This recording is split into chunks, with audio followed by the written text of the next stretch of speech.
और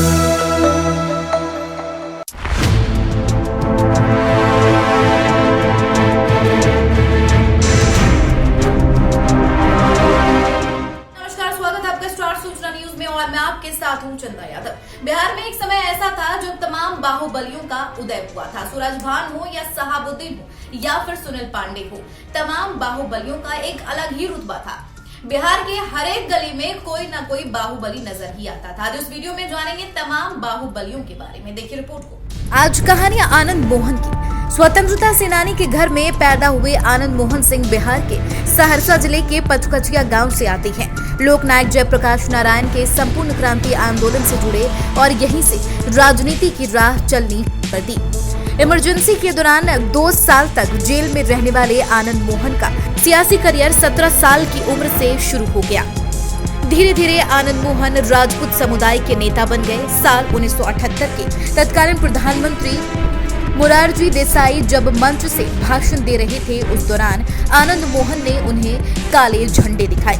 आनंद मोहन का आंदोलन जारी था। 1980 में समाजवादी क्रांति सेना बनाई, जो निचली जाति के उत्थान के लिए बनाई गई थी। उसके बाद अपराध के नाम से ऐसा शुमार हुआ कि वक्त पे वक्त पर उनके गिरफ्तारी कर इनाम की घोषणा होने लगी। उस दौरान आनंद मोहन ने लोकसभा चुनाव भी लड़ा, लेकिन जीत नहीं पाई।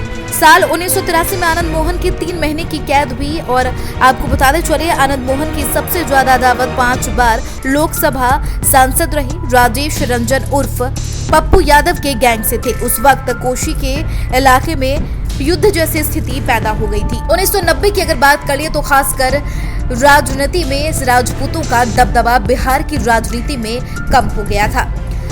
कमीशन के सिफारिश के बाद आनंद मोहन ने राजनीति में अपना रास्ता अलग कर लिया। 1993 में आनंद मोहन जनता दल से अलग हुए और बिहार पीपुल्स पार्टी बनाई, जिसमें समता पार्टी से हाथ मिलाया। आनंद मोहन से पहले उनकी पत्नी लवली आनंद 1994 में लोकसभा उपचुनाव जीतकर संसद पहुंची। उसमें 1 साल बाद 1996 में जेल में रहते हुए शिवहर लोकसभा जीत गए। आनंद मोहन चुनाव जीते। 1998 के लोकसभा चुनाव में भी आनंद मोहन इसी सीट से चुनाव जीते। उस वक्त से राष्ट्रीय जनता पार्टी के उम्मीदवार थे, जिसे राष्ट्रीय जनता दल ने समर्थन दिया था। साल 1999 में आनंद मोहन का मूड बदला और वे पार्टी लालू यादव के आरजेडी को छोड़कर बीजेपी का दामन थाम लिया। आनंद मोहन इस बार चुनाव हार चुके थे। 5 दिसंबर 1994 को गोपालगंज के दलित अधिकारी कृष्णैया की भीड़ ने पिटाई की और गोली मारकर हत्या कर दी। ऐसा आरोप लगा कि उस भीड़ को आनंद मोहन ने उकसाया था। इस मामले में आनंद मोहन की पत्नी लवली समेत 6 लोगों को आरोपी बनाया गया। साल 2007 में पटना हाई कोर्ट ने उन्हें दोषी करार दिया और फांसी की सजा सुना दी।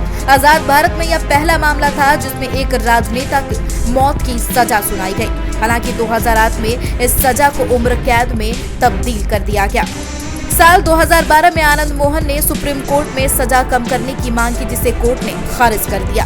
भले ही सुप्रीम कोर्ट ने दोषी आनंद मोहन के चुनाव लड़ने पर रोक लगा दी, लेकिन आनंद मोहन लोकसभा तक पहुंच गए। इतना ही नहीं, आनंद मोहन ने कुछ किताबें भी लिखी और यह किताबें काफी फेमस भी हुई हैं। ब्यूरो रिपोर्ट, स्टार सूचना न्यूज।